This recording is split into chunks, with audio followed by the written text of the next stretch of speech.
La Bible dit automatiquement, Dieu a commencé à créer des poissons, des animaux, il a créé l'environnement, et puis il a créé Adam et Ève, et puis il leur a offert ce qu'il a créé.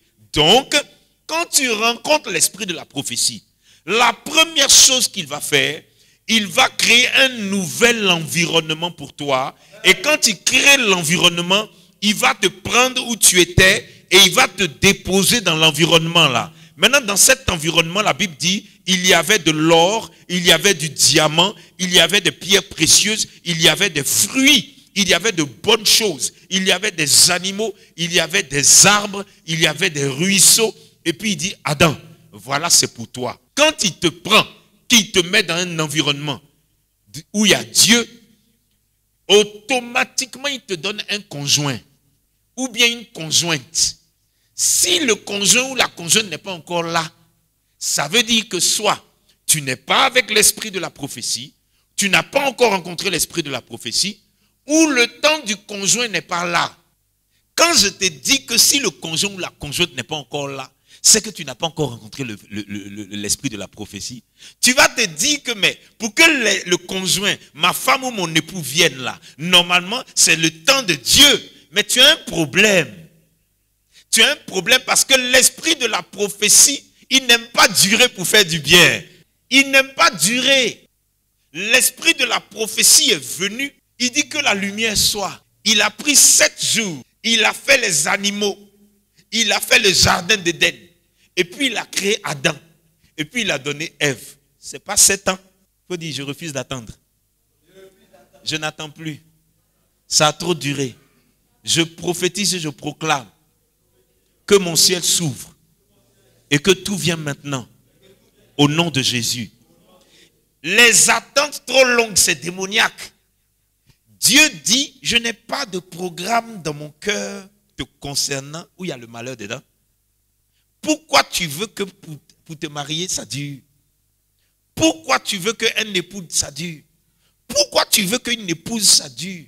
Est-ce que pour emmener la lumière sur la terre, j'ai duré? Non. Est-ce que pour créer les poissons, les animaux, j'ai duré? Non. Est-ce que pour créer Adam, j'ai duré? Non. J'ai pris du sable, j'ai pris l'argile, j'ai créé. Bon, pour lui donner une femme, est-ce que j'ai duré? J'ai dit, mon petit, il faut dormir un peu. J'ai ouvert le gars, j'ai dit, voici ta femme. Est-ce que j'ai duré? Non. Combien de temps ça a pris? 7 jours. Je ne veux plus que ça dure. Au nom de Jésus. L'esprit de la prophétie, il règle les problèmes rapidement.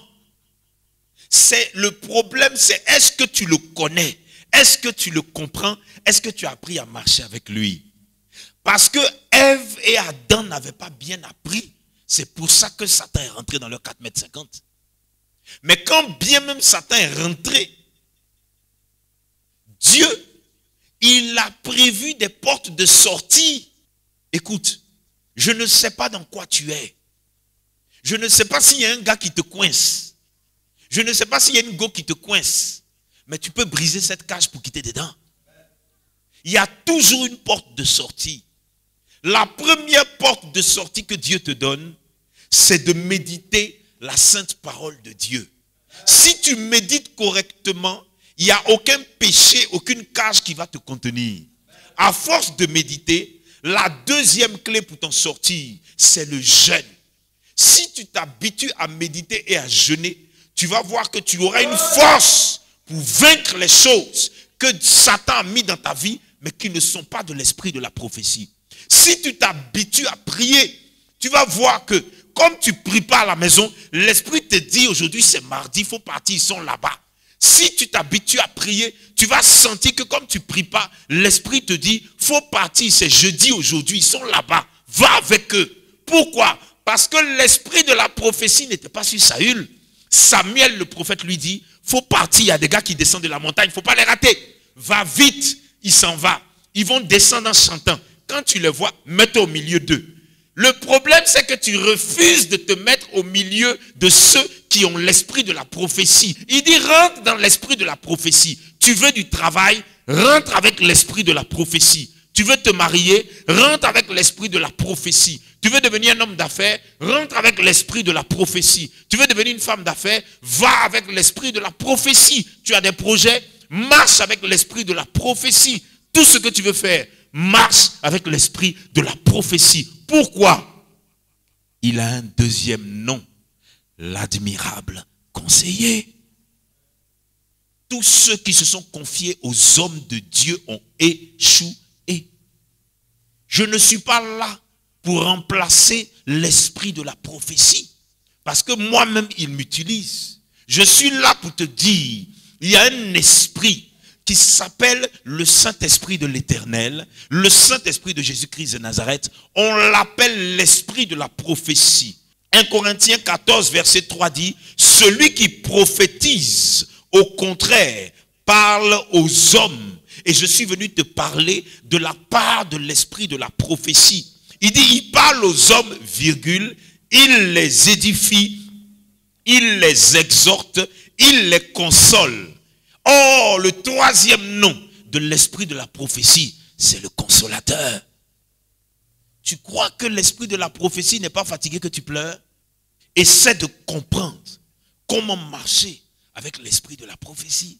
Si tu ne comprends pas comment marcher avec l'esprit de la prophétie, ta vie sera des ratés permanents. L'esprit de la prophétie vient voir Noé. Quand il vient voir Noé, il dit à Noé, écoute, je vais détruire toute chair, mais toi, tu as trouvé grâce à mes yeux. C'est parce que tu as trouvé la grâce auprès de l'Éternel qu'il t'a conduit au centre chrétien d'enseignement biblique. Maintenant, tu as trouvé grâce aux yeux de Dieu. Et la suite, qu'est-ce qui s'est passé avec Noé? Il dit, je veux te mettre à part.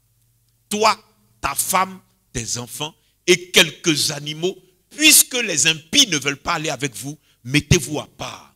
L'esprit de la prophétie, il aime te mettre à part. Donc, il prend Noé et puis il le met à part. Où ça? Dans l'arche. Qu'est-ce que l'arche? Là où il y a la parole, il y a la Bible. Donc, il faut comprendre l'esprit de la prophétie. Et comment le comprendre? Il faut lire la Bible pour voir comment il se comporte. Qu'est-ce que l'esprit de la prophétie aime? Qu'est-ce que l'esprit de la prophétie n'aime pas? Quels sont ses sentiments? Comment son cœur fonctionne? Comment sa mentalité fonctionne? Quand je dis au chantre, ah, vous allez prendre le temps de vous consacrer, beaucoup ne comprennent pas ce qui se passe. Beaucoup ne comprennent pas ce que Dieu veut. Parce que beaucoup vont dire, mais notre pianiste qui était à la villa, c'était un jeune homme de 20 ans. Quand il est venu, je lui ai expliqué, il s'est assis, je lui ai parlé. Je lui ai dit, je n'aime pas les gomboïstes. Je n'aime pas. Et le pianiste qui était avant lui, c'était un gars de l'INSAC, que les week-ends, il s'en va jouer. Donc il va boaquer, il va au dîner. Donc il m'a pris en gomboïste. Mais parce qu'il n'a pas la notion de consécration et de prêtre de l'Éternel. Il ne sait pas ce que c'est. Pourquoi? Parce que ça ne l'intéresse pas ce qui est dans la Bible. Quand c'est comme ça, il va avoir 1% de sa bénédiction jusqu'à sa mort. Pourquoi? Parce qu'il n'a jamais pris le temps de comprendre, de connaître et de marcher avec l'esprit de la prophétie. Ils ont envoyé des chaussures, des vêtements pour le pianiste.